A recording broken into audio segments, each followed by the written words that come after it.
নমস্কার, জয়শ্রী গণেশ। আপনাদের প্রত্যেককে জানাই স্বাগতম আজকের বিশেষ পর্বের অনুষ্ঠানে। আজকে মূলত আমরা যে রাশিটিকে নিয়ে কথা বলব সেটি হলো ধনুরাশি এবং ধনুরাশি জাতক জাতিকাদের মধ্যে যাদের নরকণ নক্ষত্র পূর্ব আষাঢ়া, পূর্ব আষাঢ়া নক্ষত্রে যাদের জন্ম তাদের নিয়ে আমরা কিন্তু চর্চা করব। আপনারা প্রত্যেকেই হয়তো কম বেশি জানেন যে পূর্বাষাঢ়া এই নক্ষত্রটি সেটি কিন্তু শুক্র গ্রহের নক্ষত্র। কিন্তু সিগনিফিকেন্টলি পূর্বাষাঢ়ার একজন অধিপতি দেবতা আছেন।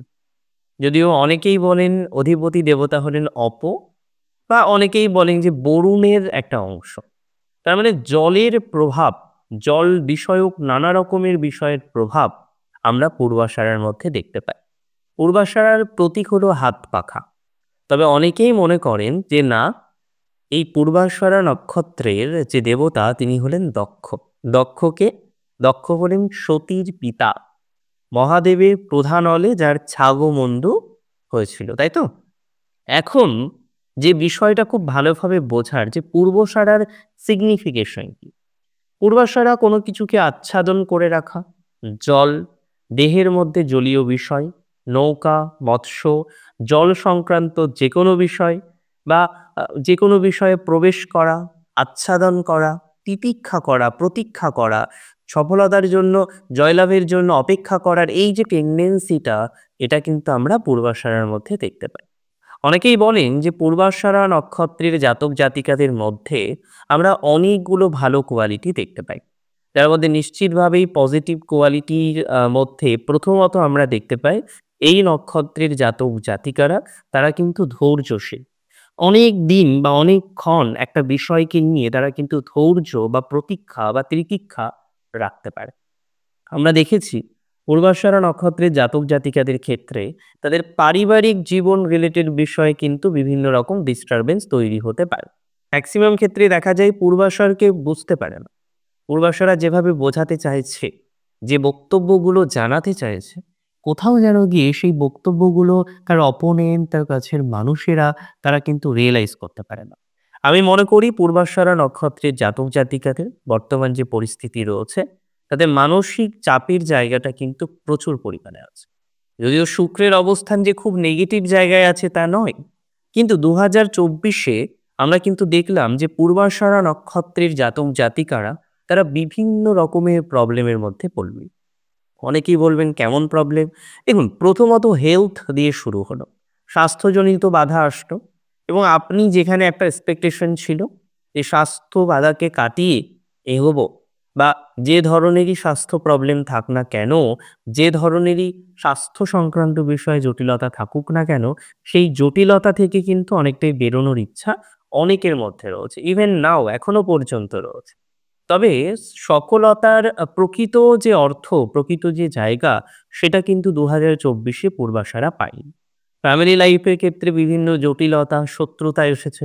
যেহেতু রাশির দশমে কেতুর অবস্থান, চতুর্থভাবে রাহুর অবস্থান, আমরা পূর্বাষাঢ়ার ক্ষেত্রে কিন্তু মানসিক চাপ বৃদ্ধি হতে দেখেছি। পূর্বাষাঢ়ার ক্ষেত্রে শারীরিক ক্ষেত্রেও বিভিন্ন রকম প্রবলেমের জায়গা দেখেছি এবং গৃহ, বাড়ি, ঘর ইত্যাদি বিষয়কে কেন্দ্র করে আপনার কিন্তু চিন্তা এসেছে। অনেক ক্ষেত্রে আপনার মূল প্রবলেম হলো স্থায়িত্বের অভাব। আপনি এগোতে চান, আপনি জীবনচক্রে আরো বেশি এগিয়ে যেতে চান, কিন্তু এই এগোনোর জন্য যে ধরনের কোর্স দরকার, যে ধরনের অবকাশ দরকার, সেই অবকাশ আপনি কিন্তু পাচ্ছেন না। আজকে যদি আপনি আমায় প্রশ্ন করেন, সেই অবকাশ তাহলে কবে পাবো? এই ধরনের বিষয়বস্তু ধনাত্মকতা কবে তাহলে আসবে? দেখুন, ২০২৫ যে সব দিক থেকে ভালো যাবে, এটা কিন্তু না। তবে অনেক ক্ষেত্রেই যে ২০২৪-এর গ্লানি, ২০২৪-এর নেগেটিভিটি আপনার হ্রাসপ্রাপ্ত হবে, সেটি নিয়ে কিন্তু কোনো রকম সন্দেহ প্রকাশ করছে না। ২০২৫-এ আমরা লক্ষ্য করতে পারবো যে সমস্ত পূর্বাষাঢ়া নক্ষত্রের জাতক জাতিকারা চাকরির সাথে যুক্ত রয়েছেন এবং চাকুরি সংক্রান্ত কোনো সমস্যার মধ্যে দিয়ে আপনার ২০২৪-এর একটা হিউজ সময় কন্টিনিউ করতে হয়েছে, আমি মনে করি তাদের কিন্তু পজিটিভিটির মাত্রাটা ক্রমান্বয়ে বা ক্রমশ বৃদ্ধিপ্রাপ্ত হবে। যে সমস্ত জাতক জাতিকাদের রাশি হচ্ছে ধনু, পূর্বাষাঢ়া নক্ষত্র, তাদের কিন্তু আমরা অন্যান্য কর্মজীবনের ক্ষেত্রেও বেশ পজিটিভিটি দেখতে পারবো। অনেকেই আছেন তারা বর্তমানে বিজনেসের সাথে যুক্ত। তাহলে যারা ব্যবসা করেন তাদের ঠিক পরিস্থিতিটা কেমন? দেখুন, যারা ব্যবসা করেন তাদের পরিস্থিতি কিন্তু মধ্যম প্রকৃতির।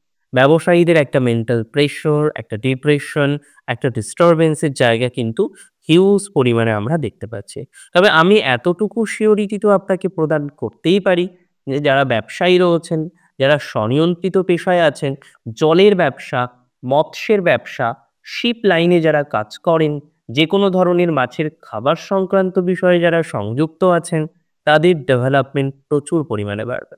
যারা প্রোডাক্ট মার্কেটিং এর সাথে আছেন, দেখুন মানি মার্কেটিং, প্রোডাক্ট মার্কেটিং, এই যে সেলস অ্যান্ড মার্কেটিং এর জগৎ, যারা এই ধরনের বিষয়ের সাথে সংযুক্ত, তাদের কিন্তু পজিটিভিটির মাত্রাটা ২০২৫ এ বাড়বে।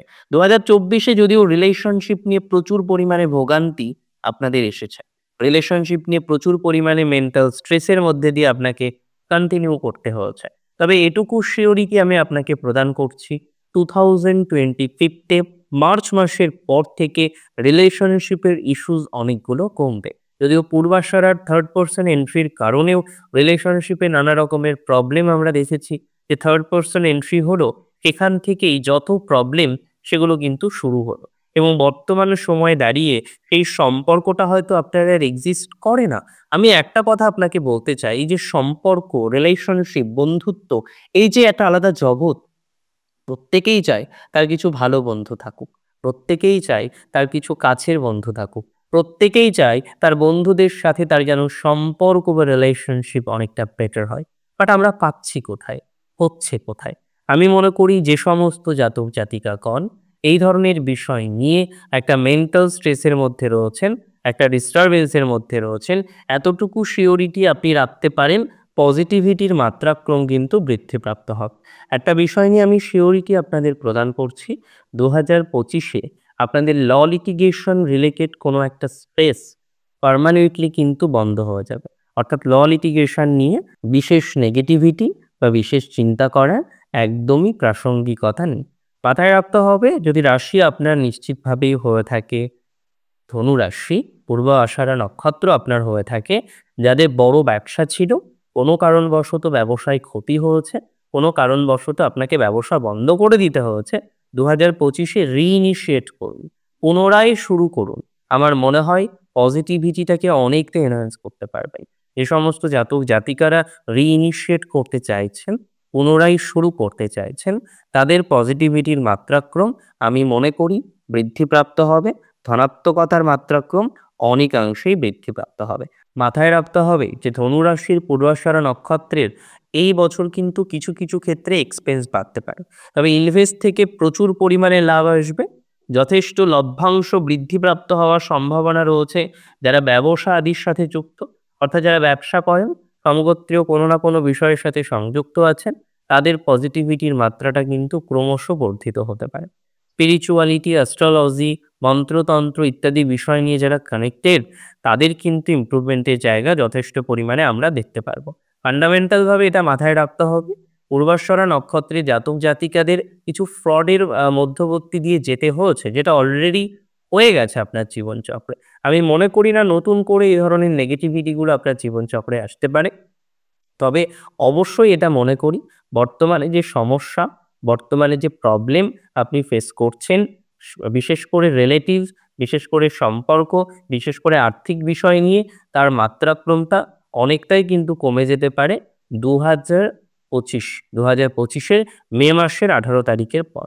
কর্মজীবনে শত্রুতার সম্ভাবনা কমে যাওয়ার প্রবণতাটা অনেকটা বেশি।